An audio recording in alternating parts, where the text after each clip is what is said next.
A ver, pensemos en esto. ¿Y si pudiéramos elegir a los jueces igual que elegimos a los políticos? O sea, por voto popular. Es una idea que, en principio, suena súper democrática, ¿no? Pero, y aquí está el detalle, choca de frente con un pilar de la justicia, la independencia. Hoy vamos a analizar qué pasó cuando un país entero, de verdad, llevó este dilema hasta sus últimas consecuencias. Imagínense la escena por un momento. Que no solo se vota por el presidente, sino por absolutamente cada persona que imparte justicia, desde los ministros de la Suprema Corte hasta el juez local que podría llevar un caso que nos afecte directamente. ¿Qué pasaría? ¿Qué pasaría si el poder de la toga de repente dependiera de una campaña electoral? Bueno, pues resulta que esto dejó de ser una simple hipótesis. En 2025, México se convirtió, literalmente, en el laboratorio de esta idea. Fue un evento sin precedentes que puso los ojos del mundo entero sobre el país. ¿Y el resultado? Bueno, el resultado, como vamos a ver, fue de una complejidad tremenda. Y la primerísima señal de esa complejidad es este número. Solo 13%. Esa fue la participación. Para un ejercicio que buscaba supuestamente legitimar a la justicia con el voto del pueblo, una participación así de baja fue, digamos, la primera gran alerta. De entrada ya nos dice que esta historia no es tan sencilla como parece. Ok, para entender bien lo que pasó, primero hay que dimensionar la escala del evento. Es que no estamos hablando de una elección pequeña o simbólica, para nada. Fue una transformación completa, total, del Poder Judicial. Fíjense en la escala de esto, ¿eh? Los datos son del informe de la OEA. No se eligió a un grupito de jueces, no. Se renovó prácticamente todo el Poder Judicial Federal del país.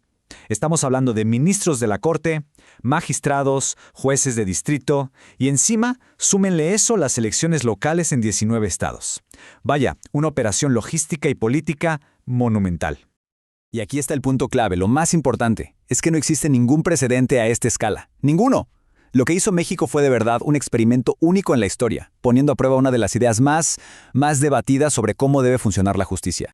Entonces, para analizar bien este experimento, tenemos que irnos al concepto que está en el mero centro de todo el debate, la independencia judicial. ¿Pero qué es exactamente? ¿Y por qué es tan importante? Mira, la Corte Interamericana de Derechos Humanos lo dice clarísimo. Sin jueces independientes, pues simplemente no hay un proceso justo. Se acaba. Es la base, el cimiento sobre el que se construye todo el Estado de Derecho. A ver, dicho de forma sencilla es esto, que un juez pueda tomar sus decisiones basándose solo en dos cosas, la ley y los hechos. Punto. Sin que nadie, pero nadie, ni un político, ni un empresario, ni la presión de la opinión pública, le esté diciendo qué hacer. Lo bueno es que no partimos de cero para analizar esto. Ya existen estándares internacionales. Piénsenlo como una especie de manual, un modelo sobre cómo se debe proteger esa independencia. Vamos a ver qué nos dice.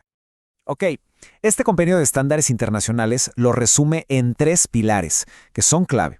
Primero, cómo se elige a un juez, el proceso de nombramiento. Segundo, la estabilidad, o sea que no lo puedan correr nomás porque sí, sin una causa justa. Y tercero, la protección contra cualquier tipo de presión externa. Y si le ponemos lupa al primer pilar, el del nombramiento, el modelo ideal es súper claro. Habla de seleccionar a la gente por su mérito y su capacidad, no por ser amigo de alguien. De usar criterios objetivos, que todos puedan ver en un proceso transparente. Y muy importante, que todo lo supervise un órgano independiente. ¿Para qué? Pues para evitar justamente que se meta la política. Bueno, ya con este modelo ideal en mente, regresemos a México. Ahora sí, la pregunta del millón. ¿Cómo se compara la elección de 2025 con estos estándares internacionales? Y aquí es donde el modelo ideal choca de frente con la realidad. El informe de la OEA fue, la verdad, muy contundente. Dijo que no había garantías reales sobre la capacidad técnica de los candidatos, que los criterios para evaluarlos eran súper inconsistentes. Y quizá el problema más de fondo, la ciudadanía, la gente, pues simplemente no tenía idea de por quién estaba votando, entre miles y miles de nombres completamente desconocidos. La misión de observación de la OEA, la verdad, fue fundamental en todo este análisis. Su informe preliminar fue el que documentó todos los retos que enfrentó el proceso, desde cómo se seleccionaron los candidatos hasta la tremenda falta de información para el votante. Y ojo, que esto no es solo un análisis en papel, teórico. Escuchen esto, es la voz de una de las candidatas, Verónica Ucaranza Sánchez, a quien citan en un reporte del ITESO. Su experiencia personal deja clarísimo cómo se sintió en la cancha, esa percepción de que, en la práctica, el proceso nomás no cumplió con las promesas de equidad. Y es que los problemas prácticos se fueron acumulando. Había candidatos sin un peso para sus campañas. ¿Cómo se iban a dar a conocer? Procesos de evaluación que cambiaban muchísimo de un caso a otro. Y un punto que es especialmente alarmante: la famosa circulación de acordeones, o sea, estas listas que ya te decían por quién votar. Eso, por supuesto, destruye por completo la idea de un voto informado y razonado. Todo esto nos lleva inevitablemente a la pregunta central. A esa tensión que existe en muchos países, sí, pero que este experimento en particular expuso de una manera, vaya, dramática. Entonces, después de ver todos los desafíos que hubo en este caso, la pregunta es obligada. ¿De verdad elegir a los jueces por voto popular es el mejor mecanismo para garantizar una justicia que sea independiente y además de calidad? Y aquí está el dilema, el corazón del asunto. Por un lado, tienes la promesa democrática, que los jueces le rindan cuentas a la gente. Suena bien, ¿no? Pero por el otro están los riesgos, que son enormes y que ya se han visto en otros lugares. El riesgo de politizar la justicia, la deuda inevitable con los que pagaron las campañas y, lo que es una paradoja, que a la larga la confianza de la gente en la justicia puede incluso disminuir. Lo que es un hecho es que las consecuencias de esta elección se van a sentir por muchísimo tiempo.